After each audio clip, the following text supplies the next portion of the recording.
Hey YouTube, we just died, but we played in the most rough tournament I've ever done in Last Epoch. So for those of you who don't know, there are race weekends that are hosted by another Twitch streamer. His name is VisionGL. I will leave the details for his Discord and for the races in the description of the video. But one of the races we just did, which was a hardcore Acolyte race, we did the pick skills were Drained Life, Summon Wraith, and Hungering Souls. So we have to use at least one of those skills in our build. And then for the banned skills for our Acolyte race, we banned Rip Blood, Death Seal, Reaper Form, and Dreadshade. And if you pause to think for just a moment, that's kind of like banning out the entire Acolyte mastery. It's like Lich is banned, Necromancer's banned, everything's banned. And if you want to play a Necromancer, Dreadshade is where all of your damage comes from. And if you want to play a Lich, you get a tremendous amount of damage and utility from Death Seal, and then you get to be a Reaper form, but that's been banned. So from the very get-go, you can kind of understand where we're coming from. Everything's banned. It's super rough. Let's talk about the decisions that we made for the build and how it went. We ended up dying at wave 178. I could not keep my Bone Golem alive. He instantly evaporated, and my Bone Golem's most of my defense. So that's kind of how it went. So let's talk about the build. What we ended up opting into, we did some necrotic damage over time, taking one of the new things that was just implemented. So Spirit Plague got nerfed at the beginning of 083, so did Hungering Spirits, so did Wandering Spirits, but we're actually using both of those things kind of in a new way. So in the past, when you saw Spirit Plague and Wandering Spirits, you kind of saw them as like a poison enabler. You would take Spirit Plague, you would have 3 poisons applied every time that you click Spirit Plague, and then you'd ramp up infinite damage with Pestilence and Endless Decay. So that's been nerfed. There's now caps on these 2 nodes, so we're not doing poison damage. We wanted to build around Drained Life. Drained Life is necrotic damage. The poison bit's been nerfed, and I wanted to try something different. So with Spirit Plague here, the big node is all the way on the left side, Plague of Eyes. We get 1 additional spell necrotic damage for each point of intelligence. So we're stacking up intelligence, which not only gives us 4% increased damage, but it also gives us 1 flat damage for Spirit Plague. So you can see in the build, we've got 74 intelligence, quite a bit here. So Spirit Plague is our necrotic damage. We're using this to clear. We're also using Wandering Spirits. So at the beginning of the patch, one of the big nerfs for Wandering Spirits is it no longer allows you to have spirits remain after you're done with the 6-second duration. So what that means is if I click Wandering Spirits right now, you'll see some green boys walking around me. And then once my duration ends, all the green boys disappear. It doesn't matter if the green boy just spawned. He's not going to remain for another 4 seconds after my duration's done. He's going to disappear no matter what. And that's a pretty big mechanical nerf to how this skill works. So how are we getting around that? Well, we have all our necrotic damage here. And we also have 1 node in Drained Life over on the far right. Called Eternal Servitude. So if Wandering Spirits is active when you start channeling Drain Life, it doesn't expire until you stop channeling Drain Life. So you'll notice that I'm not actually channeling Drain Life. We have this node up here that makes it cast instead of channeled. This mechanic still functions, and it's the backbone of my build. So what happens is we'll cast our Wandering Spirits, and then once every 5 seconds, we're going to cast Drain Life, kind of leave it on the ground like this, walk up to another monster, cast some Drain Life, walk up to a monster, cast some Drain Life. And while we're doing this, especially on boss fights, or especially on a beacon, or especially on an objective, when we're trying to walk through our monoliths and whatnot, you'll see that we actually have permanent uptime of Wandering Spirits. What this also means is my mana is going to be negative very, very often, but that's not a big deal because I'm not actually casting any other skills. My Spirit Plague costs 0 mana. If I need a transplant, my transplant costs life, and we're not actually casting Wandering Spirits. So we're going to have permanent uptime of this, which is pretty good for like ambient damage, coverage. If we wanted to, we could spec into Spectral Putrescence in order to apply ailments, but I ended up not applying ailments. So I left this out. Some other synergies between these skills, Wandering Spirits, we have Reap the Damned. This is more damage to cursed and damned enemies. And we curse things very easily with Spirit Plague, and we damn things very easily with Drain Life, because we have these nodes here. Drain Life applies stacks of damned each second. We get more damage per stack of damned on enemies around us, so we're damning things constantly. Damn just happens to be an ailment that deals necrotic damage over time. So it's synergistic with the rest of our build, right? So our last skill is Bone Golem. And you might be asking ourselves, why is Bone Golem in the build?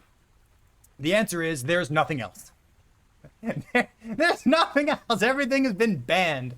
So you could try like a Soul Feast thing, trying to like cast this every 4 seconds to put a little bit of poison on the enemy and then consume the poisons and then get armor stacks every 4 seconds. But I didn't think this was worthwhile because my mana is already going to be negative most of the time.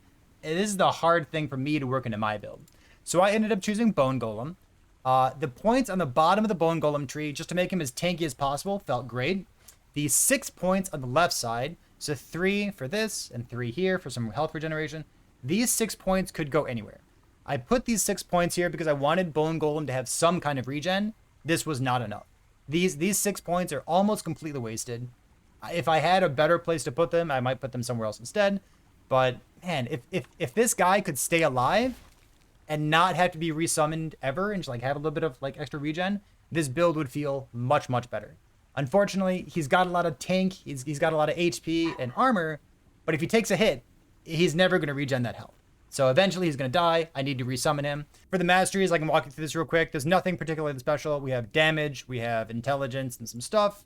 There's no points in Necromancer. There's nothing over here that we're particularly interested in. And then because we're using a shield, I leveled up and forgot to use a point. Because we're using a shield, we don't get to take the 10% increased damage per point nodes here. And we also don't get to take the 10% increased damage per point nodes here.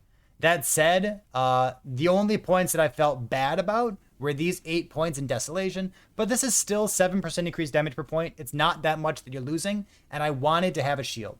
You'll notice already that I said I don't really have much in the form of defense. If I could use a Bastion of Honor, which is that new unique shield that puts you at a maximum chance to block against nearby enemies, I would 100% use a Bastion of Honor in this build. It seems perfect. So that would be the kind of defense that I would want in this build. I would use Ravenous Void if I could find a Ravenous Void. Surprise, surprise, those gloves are busted. They give you 25% damage reduction basically for free. Something that I wanted to try, and I actually wanted to farm this up before the YouTube video, but it was too difficult for me to get, and I can't migrate my character yet because the race is still going on. So what I wanted to try is using the Twisted Heart of Uhkeiros. So if you've seen previous YouTube videos that I put out, you know that I'm in love with this item. It gives you, or I guess you sacrifice life whenever you cast a spell, and then you gain ward on top of that. So something that this build does really well is it has a tremendous amount of leech. So we have leech built in from being a lich, the 1% here. We have some damage leeched as health here, and then we also have leech over here, which is all independent of hit based. So if you have damage leeched as health on hit, that doesn't work with damage over time, but as long as it doesn't say hit, you're good to go. For having so much leech, and for drain life having so much leech as well, we have extra leech rate over here. We are not disabling the leech. We're not using lay waste because we already have enough points we want to spec into. Having all that leech and then like casting Spirit Plague all the time, having my life go down, but then like leeching back up, and then also generating a bunch of warding on top of that. I think this would be a sweet build to try out Twisted Heart. I'll be doing that during the following week after this video goes up, but unfortunately I can't test it out right now. So that's about the gist of the build. That's about the mastery. There's nothing too much spicy going on here. We're playing hardcore. We have an Auroras. We have a Marinas because it happens to be pretty good. For what it's worth, I can show you the damage difference here. We have a double tier 5 Dragonhorn Wand with damage over time necrotic damage instead of a Marinas that we were using before we found the Marinas. So this thing also has 10% reduced health on it. You can see I have 2100. If you take this off, we have 2264, which is about 150 life, which I figured was worthwhile. So my Spirit Plague is 1300. If I put on the worst wand, it's at 1140. So it's still a pretty good wand. You lose a little bit of damage. I can show you Wandering Spirits as well. Wandering Spirits is 10.1. With the worst wand, we go to 8.2. And then with Drain Life, we have 6.4 with the Marinas. 6.4 goes down to 5.5. So you can see we gain a good bit of damage out of this. Yes, this thing damns us. Yes, it hurts us and it like reduces our life.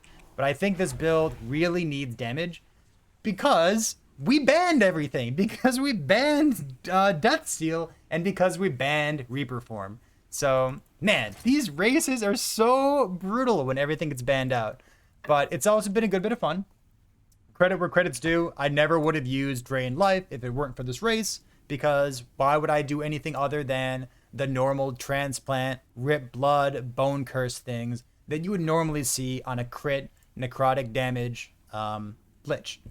So it's been pretty fun. I can't wait for this race to end because I want to jump into like standard, I guess standard softcore where I have a bunch of gear, try out the Twisted Heart, because I still feel like even though we're not in the race anymore, I kind of want to keep exploring this build and see if there's another build out there on top of the stuff we've done in the past where Twisted Heart of Uhkeiros feels good, because that is such a cool relic, man. So if you have any questions about this, I guess about the build or about the restrictions of this race, or even the races in general, you can always, I guess, visit the Discord. You can leave notes, or what are they called? You can leave comments here in the description of the YouTube video. I do a pretty good job of responding to that. But in any case, thanks for being here. I appreciate it, and I'll see you next time.